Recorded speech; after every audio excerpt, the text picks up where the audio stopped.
എല്ലാവർക്കും പുതിയൊരു വീഡിയോയിലേക്ക് സ്വാഗതം. ആരും സ്കിപ്പ് ചെയ്ത് പോകരുത്, വീഡിയോ ഫുൾ ആയിട്ട് കാണണം. ഇതൊരു ഇൻഫോർമേറ്റീവ് ആയിട്ടുള്ള വീഡിയോ ആണ്. അപ്പോൾ അത് മുഴുവനായിട്ട് സ്കിപ്പ് ചെയ്യാതെ കണ്ടാലാണ് നിങ്ങൾക്ക് അത് കുറച്ചൊരു വ്യക്തമായിട്ട് ഇതിൽ പറയുന്ന കാര്യങ്ങൾ നിങ്ങൾക്ക് മനസ്സിലാവത്തുള്ളൂ. വളരെ ആക്റ്റീവായിട്ട് എന്തെങ്കിലും പ്രവർത്തികൾ ഏർപ്പെടുന്ന സമയത്ത് പെട്ടെന്ന് കുഴഞ്ഞു വീണുകയും മരിക്കുകയും ചെയ്യുന്ന ആൾക്കാരുടെ എണ്ണം ഈയിടെയായിട്ട് ഒരുപാട് വർദ്ധിക്കുന്നുണ്ട്. നമ്മൾ അത്തരത്തിലുള്ള ന്യൂസ് നമ്മൾ ഈയിടെയായിട്ട് ഒരുപാട് കാണുന്നുണ്ട്. അത്തരം എമർജൻസി സിറ്റുവേഷൻസിൽ നമുക്ക് എന്ത് ചെയ്യാനായിട്ട് സാധിക്കും?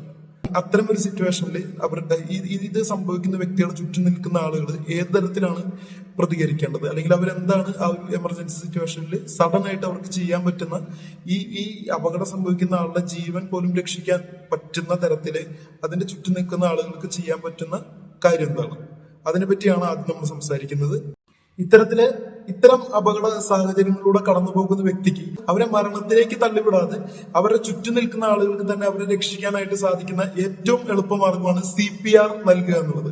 ഈ CPR നൽകുന്നതിലൂടെ അവരുടെ ജീവിതം രക്ഷിക്കാനും അവരെ മരണത്തിലേക്ക് തള്ളിവിടുന്നത് നമുക്ക് തടയാനായിട്ട് സാധിക്കും. ഈ ഒരു വ്യക്തിക്ക് നമുക്കൊരു മെഡിക്കൽ സഹായം ലഭ്യമാകുന്നതിന് മുൻപ്, അല്ലെങ്കിൽ അവരെ ഹോസ്പിറ്റലിൽ പ്രവേശിക്കുന്നതിന് മുൻപ്, ഒരു ഡോക്ടറിന്റെ അടുത്ത് ഈ വ്യക്തി എത്തിക്കുന്നതിന് മുൻപ് നമുക്ക് ഏറ്റവും ഫലപ്രദമായിട്ട് ഇവർക്ക് നൽകാൻ കഴിയുന്ന ഒരു ചികിത്സയാണ് ഈ CPR എന്ന് പറയുന്നത്. നാളെ നമ്മുടെ ഏറ്റവും പ്രിയപ്പെട്ട ഒരു വ്യക്തിയുടെ ജീവിതം നമ്മുടെ മുന്നിലൂടെ കൈവിട്ടു പോവാതിരിക്കാൻ, അല്ലെങ്കിൽ നമുക്ക് ഏറ്റവും പ്രിയപ്പെട്ട ഒരു വ്യക്തി മരണത്തിലേക്ക് പോകുന്നത് ഒന്നും ചെയ്യാൻ സാധിക്കാതെ നിസ്സഹായരായി കണ്ടു നിൽക്കേണ്ട ഒരു അവസ്ഥ ഇല്ലാതിരിക്കാൻ തീർച്ചയായിട്ടും നമ്മൾ അറിഞ്ഞിരിക്കേണ്ട, നമ്മൾ പഠിച്ചിരിക്കേണ്ട ഒരു കാര്യമാണ് CPR. ഈ CPR നമ്മൾ നൽകുന്നതിലൂടെ ഒരു ജീവിതം, ഒരു മനുഷ്യന്റെ ജീവൻ മരണത്തിലേക്ക് പോകാതെ പിടിച്ചു നിർത്താനും അദ്ദേഹത്തെ രക്ഷിക്കാനും നമുക്ക് സാധിക്കും. എങ്ങനെ ശരിയായ രീതിയിൽ CPR നൽകിക്കൊണ്ട് ഒരു വ്യക്തിയെ നമുക്ക് രക്ഷിക്കാം? ഒരു അടിയന്തര സാഹചര്യത്തിൽ എങ്ങനെയാണ് നമ്മൾ CPR നൽകേണ്ടത് എന്നുള്ളത് നമുക്ക് ഈ വീഡിയോയിലൂടെ നോക്കാം. നെഞ്ചിന്റെ മധ്യത്തിൽ, കൃത്യമായി പറഞ്ഞാൽ 2 നിപ്പിളുകളുടെയും ഇടയിലാണ് നമ്മൾ CPR ചെയ്യേണ്ടത്. ചെയ്യേണ്ട രൂപം, നമ്മൾ വലത് കൈ കൊണ്ട് എഴുതുന്ന ആളാണെങ്കിൽ വലത് കൈക്ക് മുകളിൽ ഇടത് കൈ വെച്ചിട്ട് വേണം CPR ചെയ്യാൻ. കൈയിന്റെ ഹീൽ ഉപയോഗിച്ചിട്ട് മാത്രമാണ് CPR ചെയ്യുന്നത്. അഥവാ കൈ ഉപയോഗിച്ചല്ല, കൈയിന്റെ ഹീൽ, കൈയിന്റെ ആംഗിളും കൈയിന്റെ എൽബോയും കൈയിന്റെ ഷോൾഡറും ഒരേ ലൈനിൽ വരുന്ന വിധം വേണം CPR ചെയ്യാൻ. CPRന്റെ ഫോഴ്സ് വരേണ്ടത്, നമ്മൾ കൃത്രിമമായി ഹാർട്ട് മസാജ് കൊടുക്കുമ്പോൾ അതിന്റെ പൂർണ്ണമായ ഫോഴ്സ് വരേണ്ടത് നമ്മുടെ ഷോൾഡറിന്റെയും അപ്പർ ബോഡിയുടെയും ഭാഗത്തു നിന്ന് മാത്രമായിരിക്കണം. അഥവാ ഈ ലൈൻ പൂർണ്ണമായിട്ടും സ്ട്രെയിറ്റ് ആയിരിക്കണം. ഫോഴ്സ് വരേണ്ടത് ഇവിടെ നിന്നായിരിക്കണം. മോഷൻ വരേണ്ടത് നമ്മുടെ ഹിപ്പ് മൂവ്മെന്റിൽ നിന്നായിരിക്കണം. ഹിഞ്ച് മോഷൻ അല്ലെങ്കിൽ ഹിഞ്ച് മൂവ്മെന്റ് എന്നാണ് നമ്മൾ അതിനെ പറയാം. അഥവാ മാക്സിമം ഫോഴ്സ് ആൻഡ് ത്രസ്റ്റ് വരേണ്ടത് നമ്മുടെ ഷോൾഡറിൽ നിന്നും ബോഡിയുടെ അപ്പർ ടോർസോയിൽ നിന്നുമായിരിക്കണം. 1 മിനിറ്റിൽ 100 മുതൽ 120 തവണ വരെയാണ് CPR ചെയ്യേണ്ടത്. ഈ വിഷയത്തിൽ വരുന്ന പ്രധാനപ്പെട്ട 2 ചോദ്യങ്ങൾ: ഒന്ന്, ഒരു സാധാരണക്കാരൻ CPR ചെയ്യുമ്പോൾ അയാൾ കൃത്രിമ ശ്വാസോച്ഛ്വാസം കൊടുക്കേണ്ടതുണ്ടോ? ആധുനിക ലേറ്റസ്റ്റ് ഗൈഡ് ലൈൻസ് പ്രകാരം കൊടുക്കേണ്ടതില്ല. രണ്ടാമത്തെ കാര്യം, എത്ര നേരം CPR ചെയ്യണം? ഈ രോഗി ഈ അബോധാവസ്ഥ, ഇദ്ദേഹം ഒരു ഡോക്ടറാണ്, ഡോക്ടർ മുഹമ്മദ് അലി, മെഡിക്കൽ കോളേജിൽ, കേരള മെഡിക്കൽ കോളേജിൽ ഒരു ഫിസിഷ്യനായിട്ട് പ്രാക്ടീസ് ചെയ്തുകൊണ്ടിരിക്കുന്ന ഒരു ഡോക്ടറാണ്. ഇത്തരത്തിലാണ് ശരിയായ രീതിയിൽ ഒരു വ്യക്തിക്ക് CPR നൽകേണ്ടത്. ഇത്തരത്തിൽ CPR നൽകുന്നതിലൂടെ ആ വ്യക്തി കടന്നു പോകുന്ന അപകട സാഹചര്യത്തിന്റെ അളവ് കുറയ്ക്കാനും അദ്ദേഹത്തെ ജീവിതത്തിലേക്ക് തിരിച്ചു കൊണ്ടുവരാനുള്ള സാധ്യത ഒരുപാട് വർദ്ധിപ്പിക്കാനും സാധിക്കുന്നുണ്ട്. ഇത് നമ്മൾ മസ്റ്റായിട്ടും അറിഞ്ഞിരിക്കേണ്ട ഒരു കാര്യമാണ്. നമുക്കറിയുകയും നമുക്കറിയാവുന്ന എല്ലാവരിലേക്കും ഈ അറിവ് എത്തിക്കുകയും വേണം. കാരണം ഇന്നത്തെ കാലത്ത് ഇങ്ങനെയുള്ള കേസസ് ഒരുപാട് വർദ്ധിക്കുന്നതായിട്ട് നമുക്ക് ന്യൂസസ് എല്ലാം കാണുമ്പോൾ മനസ്സിലാകുന്നുണ്ട്. ഇത്തരം സാഹചര്യങ്ങളിൽ ഇങ്ങനെ ഒരു അപകടം നേരിടുന്ന വ്യക്തിയുടെ ചുറ്റും നിൽക്കുന്ന ആളുകൾ ചെയ്യേണ്ടത് പാനിക് ആകാതെ CPR സ്റ്റാർട്ട് ചെയ്യുക എന്നുള്ളതാണ്. ഇതിൽ CPR കൊടുക്കാനായിട്ട് എല്ലാവരും പഠിച്ചിരിക്കുക. നമ്മൾ സ്വന്തമായിട്ട് പഠിച്ചിരിക്കുക എന്നത് മാത്രമല്ല, നമുക്ക് അറിയാവുന്ന എല്ലാവരിലേക്കും ഈ അറിവ് എത്തിക്കുക. അവർക്കത് എങ്ങനെയാണ് ശരിയായ രീതിയിൽ ചെയ്യേണ്ടതെന്ന് പഠിക്കാനായിട്ടുള്ള ഒരു സാഹചര്യം നമ്മൾ ഉണ്ടാക്കി കൊടുക്കുക. ഇതുപോലെ തന്നെ രണ്ടാമതായിട്ട് നിങ്ങളടുത്ത് ഈ വീഡിയോയിൽ പങ്കുവെക്കാൻ ആഗ്രഹിക്കുന്ന മറ്റൊരു കാര്യമാണ് ഈ ആളുകളുടെ തൊണ്ടയിൽ ഭക്ഷണം കൊടുക്കുന്ന ഒരു കാര്യം. ഇന്നത്തെ കാലത്ത് ഇത്തരത്തിലുള്ള ന്യൂസ് നമ്മൾ ഒരുപാട് കാണാറുണ്ട്. പ്രത്യേകിച്ച് കുഞ്ഞു കുട്ടികളിൽ മുലപ്പാല് തൊണ്ടയിൽ കുടുങ്ങിയിട്ട് ഒരുപാട് കുട്ടികളും മരിക്കുന്നതായിട്ട് നമ്മൾ ഈ റീസെന്റ് ടൈംസിൽ കാണുന്നുണ്ട്. ഇതും വ്യക്തമായിട്ട് ഇത്തരം സാഹചര്യങ്ങളിൽ എങ്ങനെ പെരുമാറണം എന്നുള്ള ഒരു ബോധം സമൂഹത്തിൽ ഇല്ലാത്തത് കൊണ്ടാണ്. കുഞ്ഞു കുട്ടികളിൽ മാത്രമല്ല വലിയ ആളുകളിലും ഇത്തരത്തിലുള്ള കേസസ് ഒരുപാട് ഈ അടുത്തായിട്ട് റിപ്പോർട്ട് ചെയ്യുന്നുണ്ട്. ഇങ്ങനെയുള്ള കേസസ് അധികം ഉണ്ടാകുന്നത് നമ്മുടെ ഈ ഒരു അപകടം സംഭവിക്കുന്ന വ്യക്തിയുടെ ചുറ്റും നിൽക്കുന്ന ആളുകൾക്ക് ആ ഒരു സമയം എങ്ങനെ പ്രതികരിക്കണം എന്നുള്ള ഒരു അറിവ് അവർക്ക് ഇല്ലാത്തത് കൊണ്ടാണ്. അപ്പോ ആ ഒരു അറിവ് സമൂഹത്തിലേക്ക് എത്തിക്കുക, ആ ഒരു അറിവ് എല്ലാ മനുഷ്യരിലേക്കും എത്തിക്കുക എന്നുള്ളതാണ് നമുക്ക് ചെയ്യാൻ പറ്റുന്ന ഒരു കാര്യം. അതിനു വേണ്ടി കൂടിയാണ് ഈ വീഡിയോ നമ്മൾ എടുത്തിരിക്കുന്നത്. അപ്പോ ഇത്തരത്തില് മുതിർന്നവരിലാണെങ്കിലും കുഞ്ഞു കുട്ടികളിലാണെങ്കിലും തൊണ്ടയില് ഭക്ഷണം കൊടുക്കുന്ന സമയത്ത് നമ്മൾ എന്താണ് ചെയ്യേണ്ടത്, എങ്ങനെയാണ് ആ ഒരു സാഹചര്യത്തിൽ അവരെ രക്ഷിക്കുന്ന തരത്തിൽ നമ്മൾ പ്രതികരിക്കേണ്ടതെന്നുള്ള ഒരു വീഡിയോ കൂടെ നമുക്ക് കാണാം. കുട്ടികളുടെ തൊണ്ടയിൽ ഭക്ഷണം കൊടുക്കുന്ന ഒരു സാഹചര്യം ഉണ്ടായാൽ നമ്മൾ അതിനോട് എങ്ങനെ പ്രതികരിക്കണം എന്നുള്ള ഒരു വീഡിയോ ആണ് നമ്മൾ ആദ്യം ബോളോ അതുപോലെ ശ്വാസകോശം അടഞ്ഞു പോകാൻ രീതിയിൽ എന്തെങ്കിലും എടുത്ത് വായിലിട്ടു അവർക്ക് ശ്വാസം എടുക്കാൻ പറ്റാതെ അവർ നിൽക്കുകയാണെങ്കിൽ നമുക്ക് ചെയ്യാൻ പറ്റുന്ന ഒരു കാര്യം എന്ന് വെച്ചാൽ കുട്ടിയുടെ അടുത്ത് കൈ പിടിക്കുക, നമ്മൾ ഇരിക്കുക, ഒരു കാര്യം ഞാൻ നീട്ടി വെച്ചിരിക്കുന്നുണ്ടോ അതുപോലെ ഇങ്ങനെ നീട്ടി വെക്കുക, കുട്ടീനെ താഴത്തോട്ട് ഇങ്ങനെ കിടത്തുക, എന്നിട്ട് ഇങ്ങനെ കയ്യിലെടുത്തിട്ട് നമ്മൾ CPR കൊടുത്തില്ലേ അതുപോലെ 1 2 3 4 5 5 പ്രാവശ്യം ചെയ്യുക. നേരെ കുട്ടീനെ കമത്തി കിടത്തുക, എന്നിട്ട് 1 2 3 4 5 ഈ സമയത്ത് താഴത്തേക്ക് ഇങ്ങനെ 1 2 3 4 5 5 പ്രാവശ്യം ചെയ്യുക. ആ സമയത്ത് കൊച്ചിന്റെ വാ ഓപ്പൺ ആക്കി പിടിക്കാൻ ശ്രമിക്കുക കേട്ടോ. ഇങ്ങനെ നമ്മുടെ 2 കൈ വെച്ചിട്ട് ഹെഡ് സപ്പോർട്ട് ചെയ്ത് വാ ഒന്ന് ഓപ്പൺ ആക്കി പിടിക്കുക. 5 പ്രാവശ്യം കൊടുക്കുക, വീണ്ടും തിരിക്കുക. 5 CPR 1 2 3 4 5 തിരിക്കുക, വീണ്ടും 5 1 2 3 4 5. അപ്പൊ കുട്ടിയുടെ വായുന്നത് കുത്തിപ്പോകും.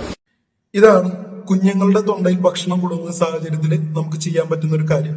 അത് ഇത്തരത്തില് കുഞ്ഞുങ്ങളുടെ തൊണ്ടയിൽ അല്ലെങ്കിൽ കുഞ്ഞുങ്ങളുടെ അല്ല മുതിർന്നവരുടെ ആയാലും തൊണ്ടയിൽ ഭക്ഷണം കൊടുക്കുന്ന സമയത്ത് 3 മിനിറ്റ് സമയം നമുക്ക് ആകെ നമ്മുടെ മുൻപിലുള്ളൂ എന്ന് പറയുന്നു. ഈ 3 മിനിറ്റിന് ശേഷം ഈ കുട്ടി അല്ലെങ്കിൽ ഈ മുതിർന്ന ആളായാലും കുട്ടികളായാലും അബോധാവസ്ഥയിലാകുകയും ഒരു പെട്ടെന്ന് തന്നെ മരണത്തിലേക്ക് പോകുന്ന ഒരു സാഹചര്യം ഉണ്ടാവുകയും ചെയ്യും എന്നാണ് ഇതിനെപ്പറ്റി അറിവുള്ള വ്യക്തികൾ പറയുന്നത്. അപ്പൊ ഈ 3 മിനിറ്റ് എന്ന് പറയുന്ന ഒരു വളരെ കുറഞ്ഞ ഒരു സമയമാണ് നമുക്ക് എന്തെങ്കിലും ഒരു ആക്ട് അവിടെ ചെയ്യാനായിട്ട് ഉള്ളൂ. ആ ഒരു സമയത്ത് ഒട്ടും തന്നെ പാനിക് ആകാതെ ചെയ്യേണ്ട കാര്യം നമ്മൾ വളരെ വൃത്തിയായി ചെയ്തു കഴിഞ്ഞാൽ ഈ ഒരു അപകട സാഹചര്യത്തിൽ നിന്നും ഈ ഒരു അപകടത്തിൽപ്പെടുന്ന വ്യക്തിയെ രക്ഷിക്കാനും അദ്ദേഹത്തെ മരണത്തിലേക്ക് തള്ളിവിടാതെ തിരിച്ചു കൊണ്ടുവരാനും നമുക്ക് സാധിക്കും. ഇത്തരം ഒരു സാഹചര്യം ഉണ്ടാകുന്ന സമയത്ത് ചുറ്റും നിൽക്കുന്ന നമ്മളാണ് റെസ്പോൺസിബിൾ. നമ്മുടെ കയ്യിലാണ് അവരുടെ ജീവൻ ഇരിക്കുന്നത്. നമ്മുടെ പ്രിയപ്പെട്ടവരുടെ ആകട്ടെ അപരിചിതരായിട്ട് നമുക്കറിയാത്ത ആളുകളുടെ ആവട്ടെ ഈ ഒരു അപകടത്തിൽ പെടുന്ന വ്യക്തിയെ രക്ഷിക്കേണ്ടത് നമ്മുടെ ഉത്തരവാദിത്വമാണ്. നമ്മുടെ കയ്യിലാണ് അവരുടെ ജീവൻ ഇരിക്കുന്നത്. ആ സമയത്ത് ശരിയായ രീതിയിൽ നമ്മൾ പ്രവർത്തിച്ചാൽ ഇവരെ നമുക്ക് രക്ഷിക്കാനായിട്ട് സാധിക്കും.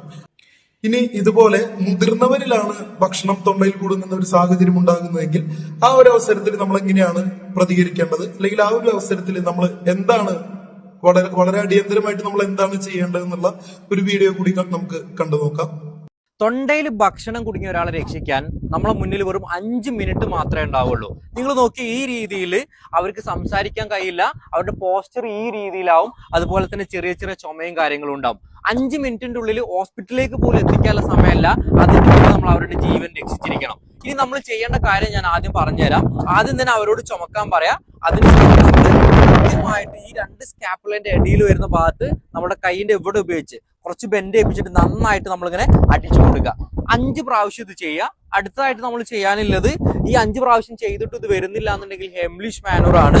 നമ്മുടെ കാലിങ്ങനെ ഫ്രണ്ടിലോട്ട് വെച്ച് കൈ മടക്കി പിടിച്ചതിന് ശേഷം പുക്കളുടെ തൊട്ട് മുകളിലായിട്ട് വരുന്ന വയറിന്റെ ഭാഗത്ത് ഈ രീതിയിൽ അമർത്തി നമ്മൾ 5 പ്രാവശ്യം എന്ത് ചെയ്യുക, പ്രസ് ചെയ്യുക. ഇത് നമ്മൾ കണ്ടിന്യൂസ് ചെയ്ത് റിപ്പീറ്റ് ചെയ്തുകൊണ്ടിരിക്കുക. ഇങ്ങനെ റിപ്പീറ്റ് ചെയ്തിട്ടും ഇത് പുറത്തേക്ക് വരുന്നില്ല, ഈ പേഷ്യന്റ് ബോധം കെടുകയാണെന്നുണ്ടെങ്കിൽ ഉടനടി CPR സ്റ്റാർട്ട് ചെയ്യണം. CPR സ്റ്റാർട്ട് ചെയ്ത് നമ്മൾ എന്ത് ചെയ്യുക, ഹോസ്പിറ്റലിലേക്ക് എത്തിക്കുക. ഇതല്ലാതെ ഈ ജീവൻ രക്ഷിക്കാൻ നമ്മുടെ മുന്നിൽ വേറൊരു മാർഗവും ഇല്ല. അതായത് ഇത്തരം അടിയന്തര സാഹചര്യങ്ങളിൽ തൊണ്ടയില് ഭക്ഷണം കുടുങ്ങുന്ന സാഹചര്യങ്ങളിൽ, അല്ലെങ്കിൽ നേരത്തെ നമ്മൾ കണ്ട പോലെ ഹാർട്ട് അറ്റാക്സ് അല്ലെങ്കിൽ വേറെ ഏതെങ്കിലും തരത്തില് ബോധരഹിതരായി വീഴുന്ന ആളുകളുടെ എല്ലാം ജീവന്റെ ഉത്തരവാദിത്വം എന്ന് പറയുന്നത് ഈ ചുറ്റും നിൽക്കുന്ന വ്യക്തികളിലാണ്. ഈ ചുറ്റും നിൽക്കുന്ന വ്യക്തികൾക്ക് മാത്രമാണ് അവിടെ എന്തെങ്കിലും ഒരു രീതിയിലുള്ള ഒരു കാര്യം അല്ലെങ്കിൽ എന്തെങ്കിലും അടിയന്തരമായിട്ട് ചെയ്യാൻ സാധിക്കുന്നത് ആ ചുറ്റും നിൽക്കുന്ന വ്യക്തികൾക്ക് മാത്രമായിരിക്കും. കാരണം ഇവരെ ഹോസ്പിറ്റലിൽ എത്തിക്കുക എന്നുള്ള ഒരു കാര്യത്തിന് പോലും അറ്റ്ലീസ്റ്റ് ഒരു 15 മിനിറ്റെങ്കിലും വേണ്ടി വരും.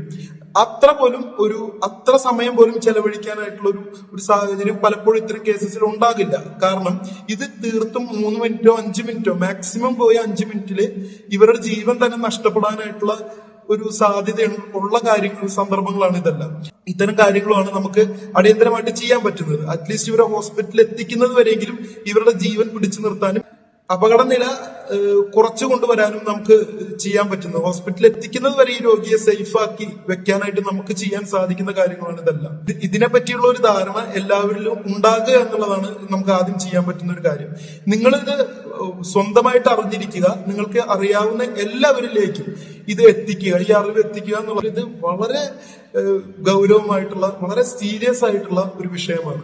ഇത് തീർച്ചയായിട്ടും എല്ലാവരും അറിഞ്ഞിരിക്കും. ഇത്തരം കാര്യങ്ങൾ തീർച്ചയായിട്ടും സ്കൂളിൽ നിന്ന് തന്നെ കുട്ടികളെ പഠിപ്പിക്കേണ്ട ഒരു കാലഘട്ടം അതിക്രമിച്ചു കഴിഞ്ഞിരിക്കുന്നു.